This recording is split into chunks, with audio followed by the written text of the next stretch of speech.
Everyone, स्वागत है आपका आपके अपने ही चैनल में जिसका नाम है क्रिकेट 11 मास्टर। तो अभी हम बात करने वाले हैं चेन्नई सुपर किंग्स और सनराइजर्स हैदराबाद के बीच में होने वाले आज के मुकाबले की।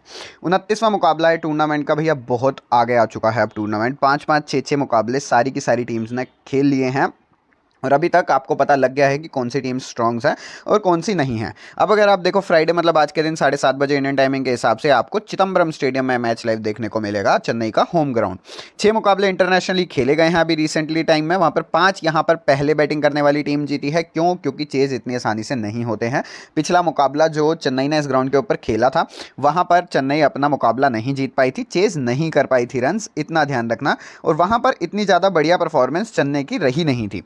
अब अगर आप देखो यहाँ पर पिच रिपोर्ट की अगर हम बात करें तो रन्स जो बनते हैं वो ठीक ठाक बन जाते हैं। स्टार्टिंग में रन्स बहुत बढ़िया बनते हैं। स्पिनर्स का बहुत बड़ा एडवांटेज है इस पिच के ऊपर। वेदर रिपोर्ट की अगर आप बात करो 33 डिग्री सेल्सियस आपको टेम्परेचर देखने को मिलेगा। 8.5 किलोमीटर प्रति घंटे की रफ्तार से विंड, और अगर आप देखो तो 6 किलोमीटर प्रति घंटे की रफ्तार से आपको यहाँ पर विजिबिलिटी भी देखने को मिलेगी। 6 किलोमीटर तक आप बिल्कुल आसानी से साफ तरीके से देख सकते हैं। और पिछला मुकाबला जो आपने देखा था जो चेन्नई का हुआ था इस ग्राउंड के ऊपर, वो हुआ था राजस्थान के खिलाफ और संदीप शर्मा ने आखिरी बॉल पे 6 नहीं मारने दिया था। तो इतनी आसानी से यहाँ पर रन्स चेंज नहीं होते हैं। 6 मुकाबले जो पिछले खेले गए इस पिच के ऊपर, वहाँ पर 5 पहले बैटिंग करने वाली टीम, 1 यहाँ पर चेस करते हुए टीम जीती है। 150 ऑन एन एवरेज स्कोर बनता है। और मोर देन पार की अगर मैं बात करूँ तो भैया 170 180 बना दो आप इस ग्राउंड के ऊपर, वो मोर देन पार स्कोर होता है। अब अगर आप देखोगे लास्ट मैचेस जो इस पिच के ऊपर हुए उसकी अगर हम बात करें तो यहाँ पर राजस्थान रॉयल्स 175 रन पहले बैटिंग करते हुए। ओपनर्स देख लो भैया 52, 38 पदिकल, और यहाँ पर आपके पास बटलर। पदिकल को भी तीसरे नंबर पर भेजा गया। फिर उसके बाद आर अश्विन 30 रन और हेटमायर 30 रन। फिर उसके बाद सीएसके के लिए कॉनवे और जिनके रहाणे ने अगर आप देखो तो 31 रन की पारी करी थी, और उसके बाद एम एस धोनी ने 32। तो इतना ध्यान रखो जब फास्ट बॉलर्स बॉलिंग कर रहे हैं तो रन बन रहे हैं, और जब नहीं कर रहे हैं तो स्पिनर्स बहुत बढ़िया आउटस्टैंडिंग परफॉर्म कर रहे हैं। अश्विन भी 5वें नंबर पर आया था। फास्ट बॉलर्स की बॉलिंग आना शुरू हो गई थी दोबारा से, और अगर आप देखो तो हेटमायर 6ठे नंबर पर आखिरी में फास्ट बॉलर्स ही बॉलिंग करवाते हैं। तो वही आपको देखने को मिला। जो एम एस धोनी के रन भी आपको देखने को मिले वो भी इसी वजह से देखने को मिले क्योंकि वो फास्ट बॉलर्स के खिलाफ थे ज़्यादातर। विकेट्स की अगर आप बात करो 14 विकेट्स गिरी हैं, 5 फास्ट और टोटली 8 स्पिनर्स। भैया बहुत बढ़िया तरीके से स्पिनर्स के लिए पिच रहती है। अब अगर आप देखो सीएसके और एलएसजी का जो मुकाबला हुआ वहां पर रन्स बने थे इस पिच के ऊपर, बट स्टिल चेज नहीं कर पाई एलएसजी की टीम। वहां पर अगर आप देखो ऋतुराज गायकवाड़ 57, डेवन कॉनवे 47। उसके बाद एलएसजी के लिए मायर्स 53, और फिर उसके निकोलस पूरन नीचे आकर 32 रन की पारी। तो पहले इनिंग के ओपनर्स बहुत ज़्यादा इंपॉर्टेंट होने वाले हैं। उनके स्टार्टिंग के तीनों प्लेयर्स पिक कर लो, और फिर नीचे वाले प्लेयर जो आकर फास्ट बॉलिंग खेलेंगे, ठीक है, उतना ध्यान रखना। और सेकंड इनिंग की अगर आप बात करो तो एक ओपनर तो पक्का रखना ही है आपको, जो देखने को मिला है अभी तक। और उसके बाद आप दूसरा भी रख सकते हो अगर आप दूसरा ओपनर नहीं रखना चाहते हो तो, जैसे 1 डाउन, मतलब स्टार्टिंग के 3 अगर आप दोनों के दोनों टीम्स के रख लो ना तो आप थोड़ा सा ज़्यादा सेफ हो जाओगे। अब अगर आप विकेट की बात करो तो भैया उस मुकाबले में भी 14 विकेट्स गिरी थी, 6 फास्ट बॉलर्स और 8 स्पिनर्स। स्पिनर्स का कोटा बिल्कुल सेम है अगर आप देखो। फिर उसके बाद दिल्ली और एसआरएच का जो मुकाबला हुआ था इस पिच के ऊपर पिछले से पिछले साल की मैं बात कर रहा हूँ, शॉ वहाँ पर 53 रन। फिर उसके बाद ऋषभ पंत 37, स्टेज में तब खेला करता है दिल्ली के लिए 34 रन। एसआरएच में ओपन करते हुए बेस्ट हो गए 38, और अगर आप देखो केन विलियमसन 66। तो वही आपको देखने को मिल रहा है, वही एक पैटर्न है जो पैटर्न चलता जा रहा है। ओपनर्स का पैटर्न है भैया, ओपनर्स आराम से पिक करो। अगर आप नीचे वाला प्लेयर्स नहीं भी पिक करना चाह रहे हो, एक आधा नीचे वाला प्लेयर जो बढ़िया फॉर्म में चल रहा है वो पक्का पिक करना दोनों टीम्स में से। अब अगर आप हेड टू हेड की बात करो 19 मुकाबले खेले गए हैं, सीएसके के 14 और एसआरएच के 5 मुकाबले रहे हैं भैया। मतलब सीएसके 14 बार जीती और एसआरएच 5 बार। पिछले मुकाबले जो इस 3 मुकाबले इस ग्राउंड के ऊपर हुए जो एसआरएच के खिलाफ खेले हैं इस टीम ने, वो तीनों के तीनों सीएसके जीती है। और अगर आप देखो लास्ट 5 मुकाबलों में भी सीएसके का दबदबा बहुत ज्यादा रहा है, 4 सीएसके 1 एसआरएच। तो आप आराम से सीएसके फेवरेबल टीम बना सकते हो। डेवन कॉनवे की अगर आप बात करो, एक मुकाबला हेड टू हेड इस टीम के खिलाफ खेला है, 85 रन और स्ट्राइक रेट अगर आप देखो 154। इस ग्राउंड के ऊपर 2 मुकाबले 97 रन, एवरेज 48 और स्ट्राइक रेट 144। पिछला मुकाबला जो खेला भैया 83 रन। पिछले लगातार 2 मुकाबलों से हाफ सेंचुरी देखने को मिल रही है आपको, आप आराम से पिक कर सकते हो इस प्लेयर को। ऋतुराज गायकवाड़ की अगर आप बात करो हेड टू हेड 4 मुकाबले, रन 235, एवरेज अगर आप देखो 58, स्ट्राइक रेट 154। इस ग्राउंड के ऊपर 2 मुकाबले, रन 65, एवरेज 32 और स्ट्राइक रेट 158। पिछले 2 मुकाबलों में फ्लॉप रहा है, बट स्टिल स्टार्टिंग के 3 मुकाबलों में बहुत आउटस्टैंडिंग परफॉर्मेंस रही थी। इस ग्राउंड के ऊपर भी परफॉर्मेंस ठीक ठाक है। इस ग्राउंड के ऊपर जो पिछला मुकाबला खेला था वहां पर थोड़ा सा ज्यादा बढ़िया परफॉर्मेंस रही नहीं थी, सिर्फ और सिर्फ 8 पर आउट हो गया था। उसके बाद अगर आप अजिंक्य रहाणे की बात करो भैया, बढ़िया फॉर्म में चल रहा है प्लेयर, विंटेज रहाणे आपको देखने को मिल रहा है। हेड टू हेड 18 मुकाबले, रन अगर आप देखो 425, एवरेज 26, स्ट्राइक रेट 106। इस ग्राउंड के ऊपर 6 मुकाबले 14 की एवरेज 89 रन। अब ये एवरेज बढ़ती रहेगी क्योंकि रहाणे स्पिन का बहुत बढ़िया खिलाड़ी है और वो आपको देखने को मिला भी है। पिछला मुकाबला 37, उससे पिछला मुकाबला 31 रन, बहुत आउटस्टैंडिंग परफॉर्मेंस रही थी इस पिच के ऊपर। शिवम दुबे की अगर आप बात करो तो इस पिच के ऊपर ना इतना ज्यादा कुछ खास रहा नहीं है इस प्लेयर का। फास्ट बॉलिंग को बहुत बढ़िया तरीके से खेलता है, बट जब तक दुबे की बैटिंग आएगी स्पिनर्स भैया बॉलिंग करवा रहे होंगे और स्पिनर्स बॉलिंग करवा रहे होंगे, शिवम दुबे बहुत ज़्यादा स्ट्रगल करता है स्पिनर्स के खिलाफ। तो वो आपको देखने को मिला, 8 रन की पारी आपको देखने को मिली पिछले मुकाबले में इस पिच के ऊपर। हेड टू हेड 4 मुकाबले से 5 की एवरेज और 2 विकेट चटकाई हैं। मत पिक करना, 3 मुकाबले इस ग्राउंड के ऊपर 12 की एवरेज, बिल्कुल मतलब ड्रॉप कर सकते हो, कोई दिक्कत नहीं है। 52 रन की पारी पिछले मुकाबले में अंबाती रायडू, देखो इस प्लेयर को आप पिक कर सकते हो। अगर आप इसकी एवरेज देखोगे इस टीम के खिलाफ 45, स्पिनिंग खेल सकता है, कोई दिक्कत नहीं है स्पिन खेलने में, बट मिस हिट बहुत ज़्यादा हो रही है आजकल। और अगर आप इस ग्राउंड के ऊपर अगर आप देखो तो 22 की एवरेज और वैसी सी एवरेज इसने स्टार्टिंग के 2 मुकाबलों में दिखाई भी थी, बट उसके बाद इतना बढ़िया कुछ रहा नहीं, पिछले लगातार 2 मुकाबलों में फ्लॉप रहा है। मोइन अली की अगर आप बात करो तो यहाँ पर हेड टू हेड 7 मुकाबले 157 रन, एवरेज 22 ओवर 13 विकेट है इस ग्राउंड के ऊपर, 3 मुकाबले 6 विकेट। एज आप प्योर बॉलर लेकर जाओ मोइन अली को, कोई दिक्कत नहीं है कि एज आ प्योर बॉलर, क्योंकि ये वाली पिच भैया मोइन अली जडेजा जैसे प्लेयर्स के लिए बहुत ज़्यादा बढ़िया है। तो सामने वाशिंगटन सुंदर भी है जो बहुत ज़्यादा आउट ऑफ फॉर्म चल रहा है, तो वो प्लेयर एक मेरे ध्यान में लग रहा है कि भैया वो क्या हम टीम में रखें, क्योंकि उसकी सिलेक्शन बहुत ज़्यादा कम है। और अगर वो चल जाता है ना तो इतना ध्यान रखना सीधा सीधा ग्रैंड लीग जीतेंगे, ग्रैंड लीग नहीं भी तो मिनी ग्रैंड लीग तो पक्का जीत जाएंगे। उसके बाद रविंद्र जडेजा की अगर आप बात करो, left hand batsman, left arm Orthodox bowler आपके लिए, हेड टू हेड 23 मुकाबले, रन अगर आप देखो 225, एवरेज 28, स्ट्राइक रेट 125, ओवर 56 और विकेट 5, बढ़िया परफॉर्मेंस रही है इस ग्राउंड के ऊपर। 36 मुकाबले 21 विकेट्स, एवरेज अगर आप देखो 18 की है, बढ़िया परफॉर्मेंस इस ग्राउंड के ऊपर भी रही है। पिछले मुकाबले में विकेटलेस रहा था ये प्लेयर, बट उससे पिछला मुकाबला जब इस पिच के ऊपर हुआ भैया आउटस्टैंडिंग परफॉर्मेंस, 25 रन की पारी के साथ 2 विकेट आपको लाकर देकर गया। आउटस्टैंडिंग परफॉर्मेंस रही है इस प्लेयर की इस पिच के ऊपर, आराम से ट्राई करो, Ravindra Jadeja as a captain try कर सकते हो।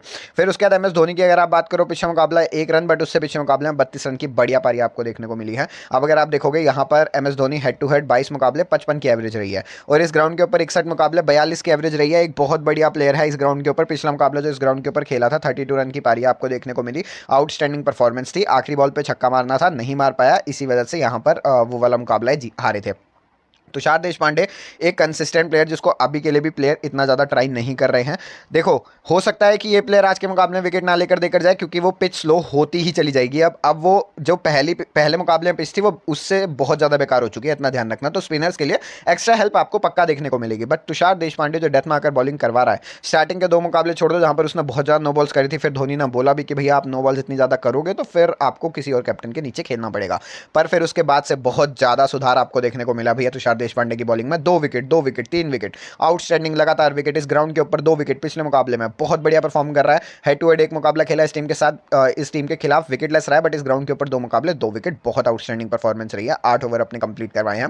उसके बाद महेश तीक्षणा की अगर आप बात करो, अच्छा आप तीक्षणा को पिक कर सकते हो।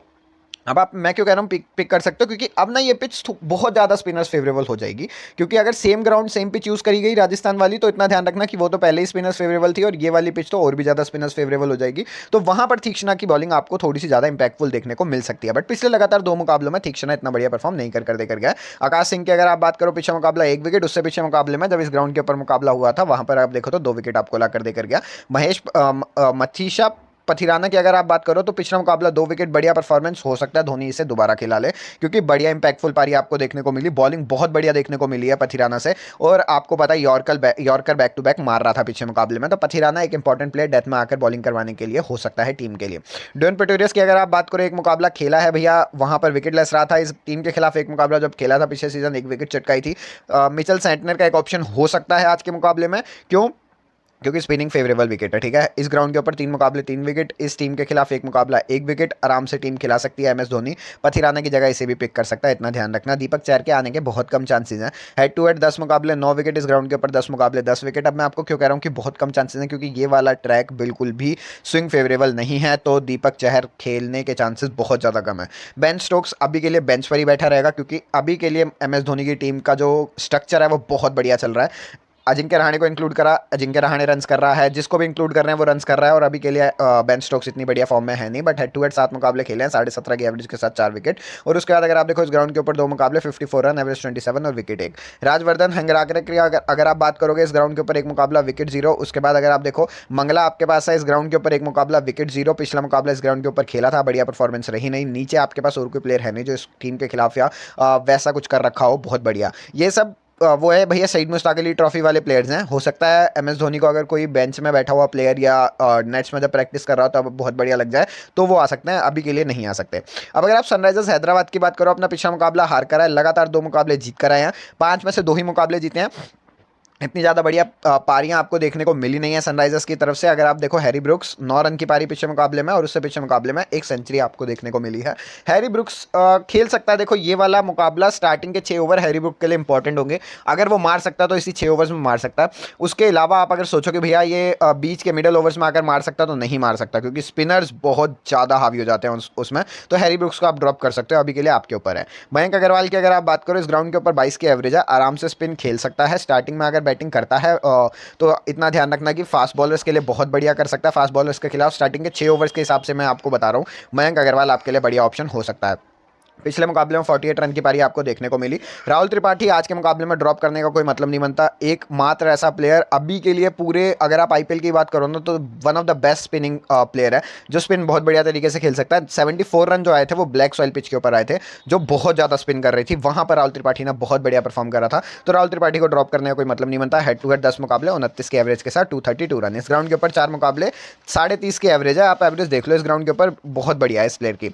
उसके बाद ईडन मार्करम, देखो ये भी स्पिन बढ़िया खेल रहा है, आपको बॉलिंग भी करवा कर देकर जा सकता है। अगर कहीं पर होता है कि बहुत ज़्यादा स्पिन हो रही है, वाशिंगटन सुंदर से विकेट नहीं चटकाई जा रही है, तो वहां पर ईडन मार्करम आपको बॉलिंग करवाता हुआ दिख सकता है। हेड टू हेड 3 मुकाबले, रन 30। अगर आप देखो विकेट एक चटकाई है। इस ग्राउंड के ऊपर एक भी मुकाबला नहीं खेला है, बट आपके लिए एक बढ़िया प्लेयर है ईडन मार्करम। अभिषेक शर्मा की अगर आप बात करो, हेड टू हेड 5 मुकाबले 33 के एवरेज के साथ 165 रन, ओवर 3 विकेट 0। इस ग्राउंड के ऊपर 3 मुकाबले खेले हैं, 3.5 की एवरेज है, बहुत ज़्यादा बेकार एवरेज रही है, और विकेट 2 चटकाइयाँ। हो सकता है अभिषेक शर्मा भी इस मुकाबले में आपको बॉलिंग करवा कर देकर चला जाए, क्योंकि ये ट्रैक ही ऐसा है। तो अभिषेक शर्मा आप अपनी ग्रैंड लीग में पिक कर सकते हो, स्मॉल लीग में बहुत ज़्यादा रिस्की हो जाएगा।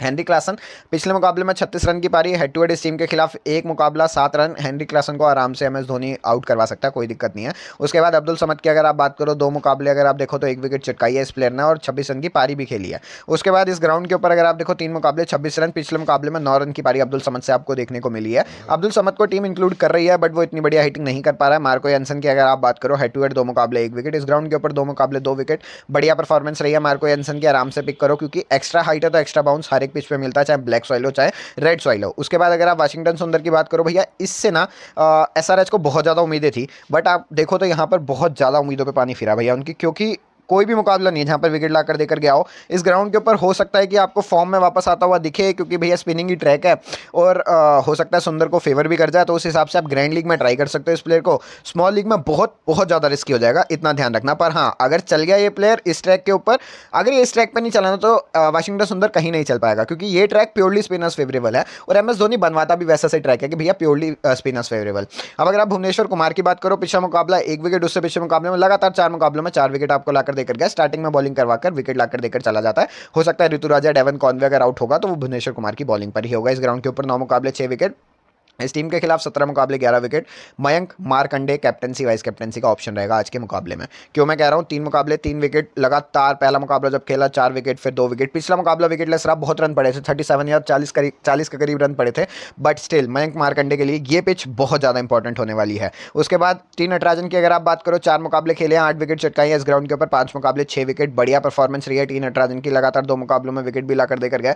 अच्छा, टी नटराजन अभी के लिए पिक नहीं कर रहा है, बट उमरान मलिक अगर खेल जाता तो पक्का पिक करना। क्यों मैं आपको कह रहा हूँ, क्योंकि इसके पास एक्स्ट्रा पेस है, और एक्स्ट्रा पेस हर जगह काम आती है। जैसे मार्क वुड की एक्स्ट्रा पेस हर जगह काम आ रही थी ना, वैसे भी है उमरान मलिक की एक्स्ट्रा पेस हर जगह काम आएगी। उसके बाद Anmolpreet Singh head to head 1 मुकाबला खेला है, 16 रन की पारी आपको देखने को मिली है। ग्लेन फिलिप्स की अगर आप बात करो, हेड टू हेड 14 रन। फिर उसके बाद अगर आप देखो जो 1 मुकाबला खेला आदिल रशीद ने, वहाँ पर विकेटलेस रहा है, बट इस मुकाबले में आदिल रशीद को टीम इंक्लूड कर सकती है, क्योंकि एक स्पिनर एक्स्ट्रा खिला सकती है टीम। वाशिंगटन सुंदर इतना बढ़िया नहीं कर रहा है, आपको भी पता है। उसके बाद अगर आप देखो फजल हक फारूकी, पहला मुकाबला 2 विकेट, दूसरा मुकाबला 1 विकेट। कुछ गलत नहीं कर रहा है फजल हक फारूकी ने, बट ये है कि अभी के लिए जगह नहीं बन रही है। 4 इनके पास जो फॉरनर प्लेयर हैं वो हो रखे हैं, वो उसमें भी अगर आप देखो तो ये एक इंक्लूड कर सकते हैं हेनरी क्लासन को ड्रॉप करके, बट हेनरी क्लासन नीचे आकर हिटिंग तो कर रहा है भैया। जब भी बैटिंग आ रही है तब हिटिंग आपको कर देकर जा रहा है। एक कार्तिक त्यागी प्लेयर इनके पास है जो ये ट्राई कर सकते हैं, बट अभी के लिए बिल्कुल भी चांस नहीं दे रहे हैं। 1 विकेट चटकाई है इस प्लेयर ने हेड टू हेड, जब पिछले साल खेला था। अभी के लिए यंगस्टर है, बहुत बढ़िया तरीके से फॉर्म किया जा सकता है इस यंगस्टर को, बट अभी के लिए शायद टीम इतना ध्यान नहीं कर रही है। अकील हुसैन का एक ऑप्शन रहेगा भैया, जिसको अभी के लिए टीम ने ट्राई नहीं करा है। ये एक ऐसा ट्रैक है जहां पर अकील हुसैन का बहुत बढ़िया तरीके से यूज किया जा सकता है। अभी यहां पर हम टीम डिस्कस कर लेंगे। अपडेट आपको टेलीग्राम पर देखने को मिल जाएगा। टेलीग्राम का लिंक आपको नीचे डिस्क्रिप्शन में मिल जाएगा, वहीं से आपको टेलीग्राम पर जुड़ना है। विकेट कीपिंग सेक्शन में आपका डेवन कॉन्वे, एमएस धोनी पक्का ट्राई कर सकते हो, एमएस धोनी को भी, पर अपनी ग्रैंड लीग में। फिर उसमें ना आप डेवन कॉन्वे और एमएस धोनी, एक टीम में दोनों प्लेयर्स रखना और एक टीम में सिर्फ और सिर्फ एमएस धोनी रखना, इतना ध्यान रखना। डेवन कॉन्वे स्टार्टिंग में आकर आउट हो सकता है, बट इस पिच के ऊपर 50 रन की पारी आपको देखने को मिली है और उसके बाद अगले ही मुकाबले में 84 रन। और आज के मुकाबले में भी स्टार्टिंग में आकर बहुत बढ़िया परफॉर्म कर सकता है अगर भुवनेश्वर कुमार की बॉल स्विंग नहीं हुई तो, इतना ध्यान रखना। बस एक क्वेश्चन यही है। बैटिंग सेक्शन में आपके पास यहाँ पर मयंक अग्रवाल, फिर उसके राहुल त्रिपाठी और ऋतुराज गायकवाड़। अभी के लिए मैंने ये 3 प्लेयर रखे हैं। हैरी ब्रूक्स का मेरा भी रखने का मन था, बट अभी के लिए मैंने नहीं रखा है। स्टार्टिंग के 6 ओवर में ही कर सकता है जो कर सकता है, बट तुषार देशपांडे स्टार्टिंग में भी आकर विकेट लाकर देकर जा रहा है, इस वजह से मैंने हैरी ब्रूक को ड्रॉप करा है। एक मेरा मन है अजिंक्य रहाणे को पिक करने का, बस ये है कि भैया किसकी जगह पिक करूं, बस ये एक क्वेश्चन अटक जा रहा है मेरे मन में, क्योंकि मैंने यहाँ पर बॉलिंग सेक्शन में एक एक्स्ट्रा बॉलर पिक करा है अभी के लिए, क्योंकि एक्स्ट्रा बॉलर इंपॉर्टेंट रहने वाला है आज के मुकाबले में। ऑलराउंडिंग सेक्शन में अगर आप देखो, रविंद्र जडेजा और मोइन अली दोनों spinners, Aiden Markram as a स्पिनी में लेकर जा रहा हूँ, और जेनसन को इसलिए लिया है क्योंकि एक्स्ट्रा बाउंस आपको देखने को मिलेगा जेनसन की बॉल के ऊपर, और जब भी ये शॉर्ट बॉल मारेगा या ऊपर भी अगर ये पिच करता है ना बॉल, तब भी अगर आप देखो तो बॉल बैट पे बिल्कुल अच्छी तरीके से नहीं आएगी। उसके बाद अगर आप देखो बॉलिंग सेक्शन में महेश तीक्ष्णा को पिक करा है मैंने, ये एक एक्स्ट्रा प्लेयर रख रखा है। अब आप तीक्ष्णा की जगह आराम से रहाणे पिक कर सकते हो, कोई प्रॉब्लम नहीं है। वही एक क्वेश्चन है, तीक्ष्णा को पिक करूं या रहाणे को पिक करूं, इसके अलावा और कोई क्वेश्चन है नहीं। मयंक मार्कंडे और तुषार देशपांडे मेरी टीम में रहेंगे ही रहेंगे। आप और किस प्लेयर को ट्राई कर सकते हो, पथिराना का एक बहुत आउटस्टैंडिंग ऑप्शन आपके पास यहाँ पर रहने वाला है। पथिराना क्यों कह रहा हूँ मैं, क्योंकि भैया ये भी स्टार्टिंग में आकर विकेट चटका सकता है, उतना ध्यान रखना। आप आराम से रहाणे पिक कर सकते हो, और एक यहाँ पर वाशिंगटन सुंदर का ऑप्शन है, बट वो ग्रैंड लीग में ट्राई करेंगे तो ज़्यादा बढ़िया रहेगा। अब अगर आप देखो प्रीव्यू और कैप्टनसी वाइस कैप्टनसी, तो अभी के लिए Moeen Ali as a vice captain, Ruturaj Gaikwad as a captain. इसकी जगह आप सीधा सीधा डेवन कॉन्वे को कैप्टनसी दे सकते हो अगर आप करना चाहो। एक ईडन मार्करम का ऑप्शन रहेगा, एक मयंक मार्कंडे, बहुत ज़्यादा रिस्की ग्रैंड लीग अगर आप खेल रहे हो तो वहाँ पर मयंक मार्कंडे का ऑप्शन रहेगा। यहाँ पर अभी के लिए मैंने जो प्लेयर्स पिक कर रखे हैं वो डेवन कॉन्वे, ऋतुराज गायकवाड़, मयंक अग्रवाल, राहुल त्रिपाठी, फिर उसके बाद Jadeja, Moeen Ali, Aiden Markram, Marco Jansen, फिर उसके बाद तीक्ष्णा आपके पास है, फिर उसके बाद मयंक मार्कंडे, और अगर आप देखो तुषार देशपांडे। तीक्ष्णा को मैं ड्रॉप कर हो सकता है कि भैया यहाँ पर अजिंक्य रहाणे पिक कर लूँ, बहुत ज़्यादा मन है। अपडेट आपको टेलीग्राम पर देखने को मिल जाएगा, टेलीग्राम का लिंक आपको नीचे डिस्क्रिप्शन में मिल जाएगा। तो इस वीडियो के लिए बस इतना ही। चैनल सब्सक्राइब कर लीजिएगा, वीडियो लाइक कर दीजिएगा, बेल आइकन दबा दीजिएगा, क्योंकि ऐसी वीडियोस और भी आती रहेंगी आपके लिए इस चैनल पर।